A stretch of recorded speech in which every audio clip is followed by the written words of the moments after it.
I was watching the rally by Tagwireyi in Chitungiza. It was so beautiful, so unrecognizable, so bizarre and strange. But I think CHIWENGA is totally finished. CHIWENGA is done. It's game over. The infiltration is complete. Listen, we need to have a conversation about something profoundly uncomfortable, something that sits at the intersection of betrayal and belonging in a revolution. We're going to discuss infiltration, not as an abstract political concept, but as a living snake that moves through the corridors of power, through the pews of your churches, and through the bedrooms of your marriages. If that last part makes you uncomfortable, good. You should be uncomfortable. Because chances are, statistically speaking at least, if you're married, you're either not having sex with your partner, or your partner is having sex with someone else, or both. And that's not hyperbole, that's data. And that same mechanism of infiltration, that same pattern and reach of betrayal, is precisely what has consumed Zimbabwe body politics. And I will explain. So let's start at November 13, 2017, 8 years ago, almost to the date. General Constantine CHIWENGA, accompanied by senior army officers, stood before the cameras and they issued a declaration of intent. Not a threat, an actual intent. Here's the thing you need to understand about power versus authority. They're not the same. Authority is what Mugabe had on paper.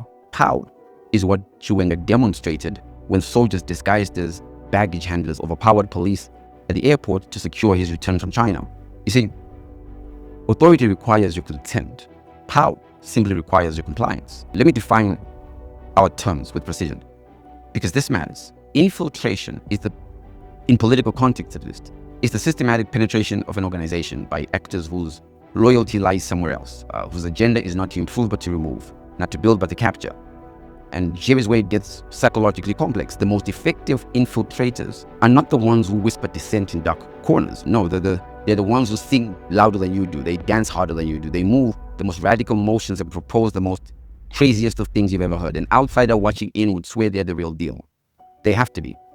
You see, for them, their potency comes from the fact that they've learned the game from the inside, but imported moves from the outside. No one loves your wife more than someone who just wants to smash. Touch and go, hit and pass. No one loves your man more than the woman who wants to take your place. No one praises your man more than a woman who wants what you have. She will do things to him, things for him, things with him, things that you can never imagine taking place in your house. She will make him so happy that when he comes home, he is happy. Think about Themba Muliswa. He is your prototypical case study, your Rosetta Stone for understanding what infiltration looks like in the flesh. No liberation struggle credentials whatsoever, none.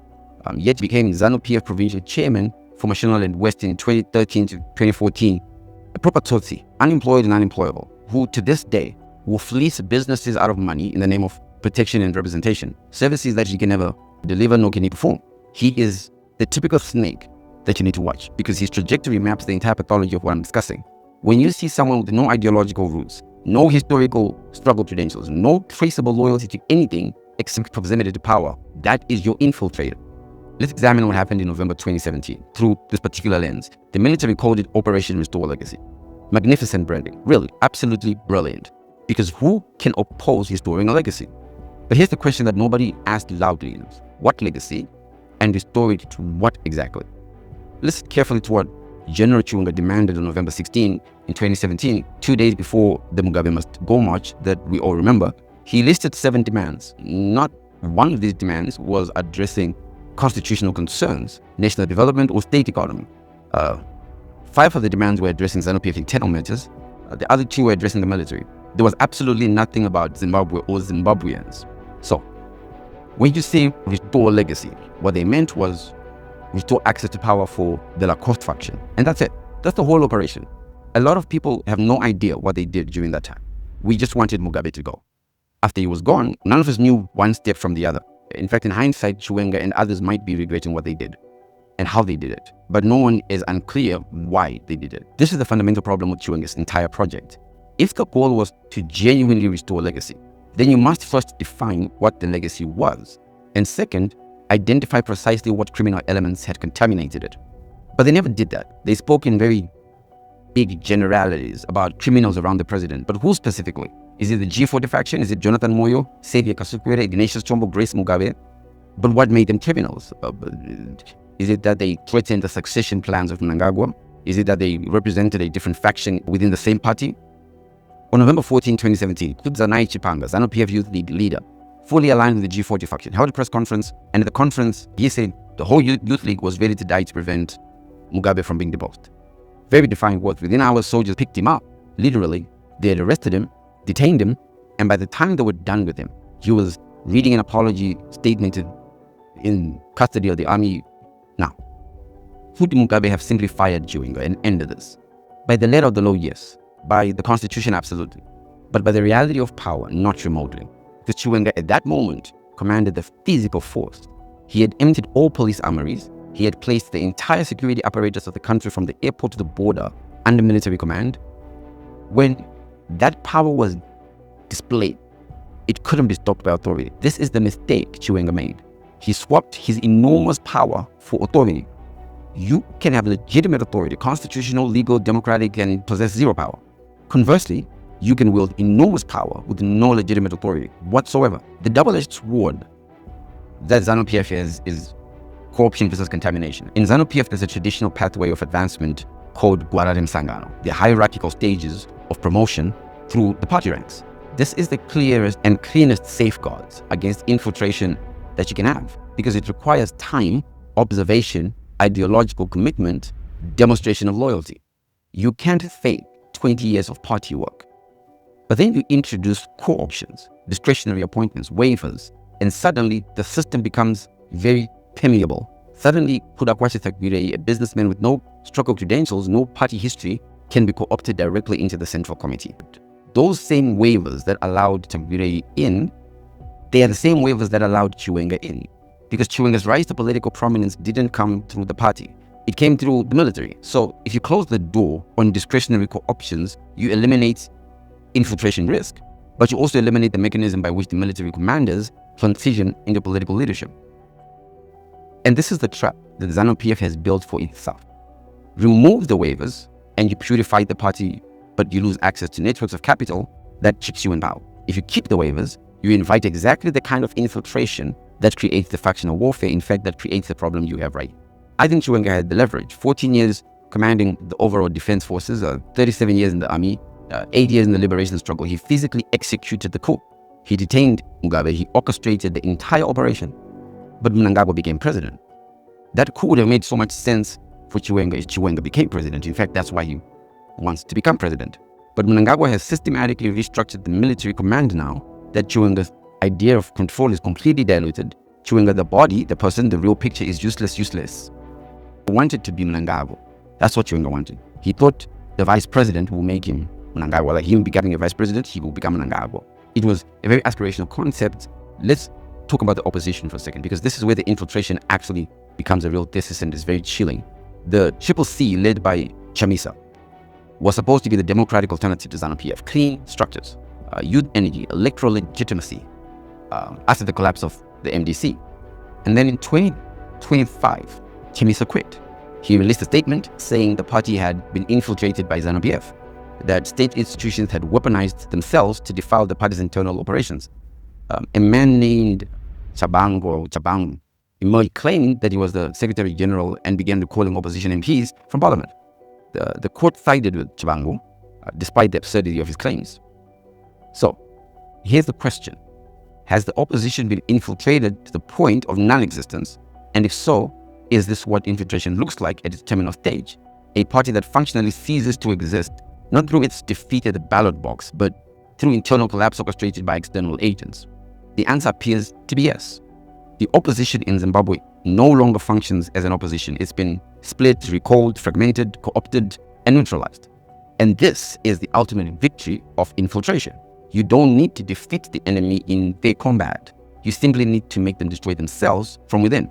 This is the psychological profile of an infiltrator. Let me give you the characteristics. You must learn them because they apply whether you're running a political party, a social movement, a business, or a church. Okay.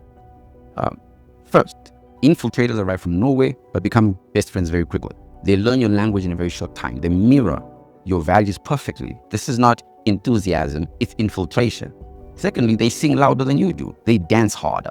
They propose the most radical actions. Why? Because the goal is to push the organization toward actions that will discredit it, that will create conflict, that will justify external intervention. The third personality is they gravitate towards the vulnerable and the vain. They offer material support, they offer food, they offer cars, they offer money to those who need it. They flatter those who crave recognition. They build these dependencies.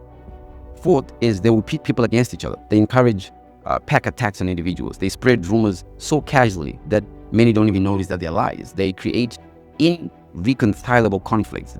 Fifth is they never solve problems. They perpetuate them because their mandate is not resolution but destabilization. The issue must remain active, divisive, and destructive. They must just become the voice. Sixth is they have very haphazard personal histories. Their educational and work backgrounds don't quite add up. They disappear frequently on unexplained trips because they have to report back to their handlers. Now, let's examine the psychological profiles of the two main characters that we have at hand and their relationship with infiltration as a concept. So first, let me talk about CHIWENGA. He's a soldier trained in the Liberation War. In 1973, he's trained in Mozambique and Tanzania. He rises through the ranks of provincial commander. He becomes deputy political commissar in Zanda, in the Zanda High Command.